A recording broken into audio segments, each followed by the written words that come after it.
So this morning I'm planning to go back to the gym and talking about like what I've been talking about the past 8 days. You know, I went because I was feeling it in my back. I was starting to feel it in my midsection, definitely. So my set last night felt great. Felt great. Then again, I'm stretch heavy, things. I take my time.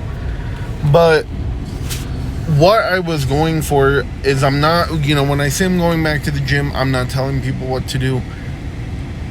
And I do consider myself body positive.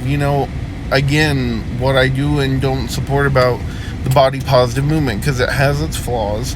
What I do support is loving yourself the way you are. What I don't support is people who eat like a whole fucking cake and then want a gold star for it. Though I will say I will respect the people who eat a whole cake by themselves and are just like, yeah, and they own their own shit. I respect that.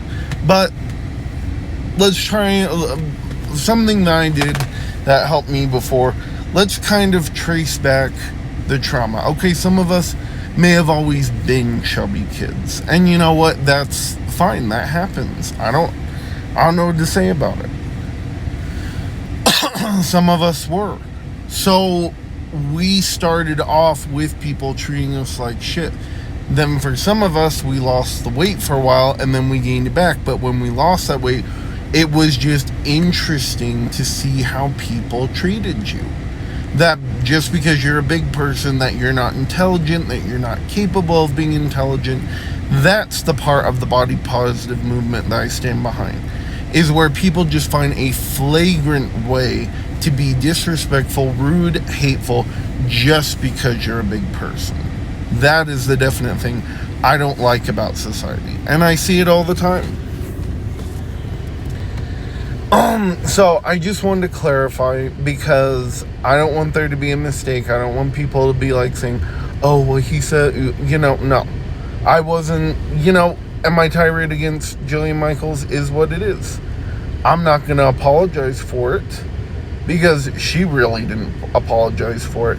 I'm just fed up because there was a time in my life when I sunk a lot of money into her shit programs, and I actually became sick from it.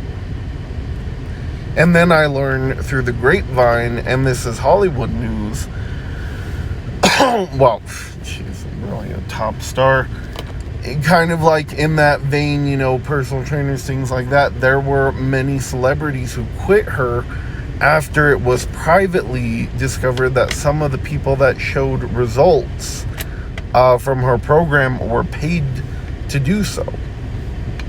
Worse yet is that when they weren't seeing the results, her team went to them and said, okay, well, they got them on diet pills. There was one allegedly who had liposuction because they were going to be using them in their national adverts.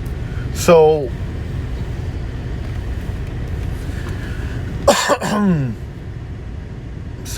it's just like I said about Jillian Michaels. She is a celebrity trainer who was already blessed with good genetics. When she shows that picture on Instagram of her at 175 pounds, I'm like, I don't see anything wrong with that girl at all, whatsoever.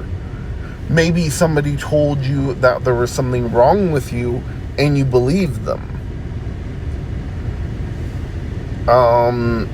But no, I don't see anything wrong with that girl in that photo. In fact, I think I like her better than the woman you probably became. I'm sorry, and that's something to say, something learning to live with body dysmorphia and body issues is because it's a victim it's a pure victim of how society is. The pure dysmorphia to not like any way you look. But unfortunately for some, and I can't discredit them, I cannot discredit anybody who becomes scarred by that and develops body dysmorphia about their own selves and others. I mean, it's just unfortunate. And I wish these people in these marketing teams and these billion-dollar advertisers would look at the people they're affecting and go, do you care that you're affecting these people negatively? You may have driven somebody to not eat for 3 days. Or maybe some who did a fast for 2 weeks. I did that once. Just to be in that eye of perfection.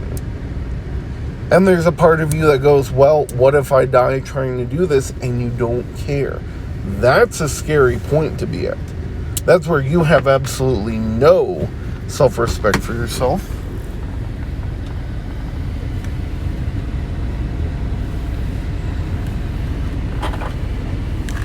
No, I'll get it in a minute. It's just a very dangerous point to get to. So, I don't want to get too emotional, because I can get emotional with this, because it is very traumatic. You know, to have people who just actively, not people, it's just, the body dysmorphia is ugly no matter what way you look at it. There's nothing pretty about it. There will never be anything pretty about it. But I just wish these marketing agencies and all that would just respect and realize, on both ends of the spectrum, did you inspire somebody to give up on themselves today? Yes, your ad looks pretty. You sold a car. You sold something. But did you respect that maybe a younger person would look at that and compare themselves to it? Or worse yet, when they don't feel that anything is wrong with them, somebody is going to compare them to that. Well, why don't you look like that? I don't know why I don't look like that. And I think I've shown this in my art and selfies and other things I've done that. You can make yourself look flawless in some of these ads. I will never forget a model that I met once, and she wound up doing a TED Talk, and she is body positive. She's a size 0, practically. But she was a model, and she would tell girls, do not. And she never worried about her body a day in her life. And her big friends were like, well, what did you come away from modeling from? She said, a lot of it is a lie. A lot of it is playing with shadows, pre-production and post-production. Respect that image that you're comparing yourself or what others are comparing you to. And God help you if you've ever compared somebody to some fucking over-processed advert. There are some times where there can be 15 people on pre-production alone. That means 15 people sitting at a table coming up with a marketing idea. Think about that. Louis Vuitton does that. Ralph Lauren does that. The biggest fashion brands on this planet do that because when they see your advert, when they what they want to get out of the first time you see your advert, and it is beautiful, is an artistry. Buy this and you'll be as beautiful.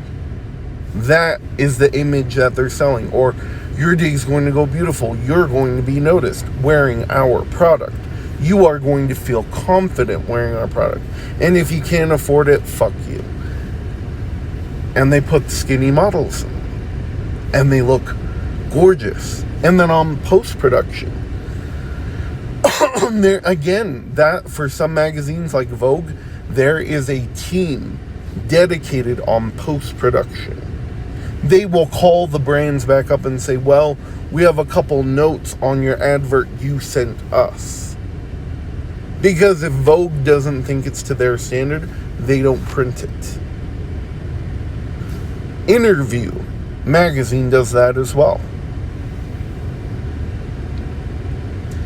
So I just want people to really understand, when we're talking about this, when we're trying to sell unrealistic goals that Jillian Michaels sells, be weary. That's all I'm saying. Be weary. And that's why I don't like the woman. That's why I will never cower to, this wannabe, supermodel society that has evolved from Instagram. And we all get ensnared in it. I know I get ensnared in it. And it's bullshit.